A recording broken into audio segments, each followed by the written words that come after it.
കേരളത്തിലെ പോലെ സ്ഥലങ്ങളിൽ സ്പീഡ് ലിമിറ്റുള്ള സ്ഥലങ്ങളിൽ നമ്മൾ ഈ പുതിയ വണ്ടികളിലൊന്നും നമുക്ക് പോകുമ്പോൾ നമ്മൾ സ്പീഡോമീറ്റർ ഇങ്ങനെ നോക്കിയിരിക്കണ്ടേ, നമ്മൾ സ്പീഡ് ലിമിറ്റ് ക്രോസ് ആവുന്നുണ്ടോ ഇല്ലേന്ന്.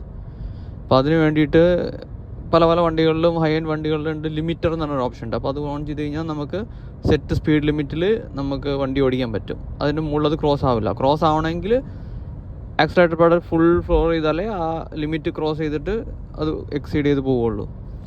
ഹ്യുണ്ടൈയുടെയും കീയുടെയും വണ്ടികളിൽ ആ ഓപ്ഷൻ വരുന്നില്ല. പക്ഷേ ക്രൂസ് കൺട്രോളുള്ള മോഡലുകളിൽ ഈ ക്രൂസ് കൺട്രോൾ ബട്ടണില്ലേ കുറച്ച് നേരം ഞെക്കി പിടിച്ചു കഴിഞ്ഞാൽ കണ്ടോ ഇതേപോലെ ലിമിറ്റ് എന്ന് പറഞ്ഞിട്ട് ഓപ്ഷൻ വരും. എന്നിട്ട് നമ്മൾ ഈ പ്ലസ് മൈനസ് വെച്ചിട്ട് നമുക്ക് എത്രയാണ് സെറ്റ് ചെയ്യേണ്ടത്, 90 90, 80 80 സെറ്റ് ചെയ്ത് കഴിഞ്ഞാൽ നമ്മൾ ആക്സിലറേറ്റർ കൊടുത്തു കഴിഞ്ഞാൽ അത് ആ സ്പീഡ് എത്തുമ്പോൾ, സെറ്റ് ചെയ്ത ആ സ്പീഡ് എത്തുമ്പോൾ അത് സ്റ്റോപ്പ് എന്ന് വെച്ചാൽ പിന്നെ സ്പീഡ് ഇൻക്രീസ് ആവത്തില്ല. പിന്നെ ഈ ഓപ്ഷൻ ക്യാൻസൽ ചെയ്യണമെങ്കിൽ ജസ്റ്റ് ഒന്നുകൂടെ ജസ്റ്റ് ഒന്ന് പ്രസ് ചെയ്താൽ മതി ക്രൂസ് കൺട്രോൾ ബട്ടൺ. അതുകൊണ്ടപ്പോൾ ഞാൻ ജസ്റ്റ് ഒന്ന് പ്രസ് ചെയ്യുക, അത് പോയി.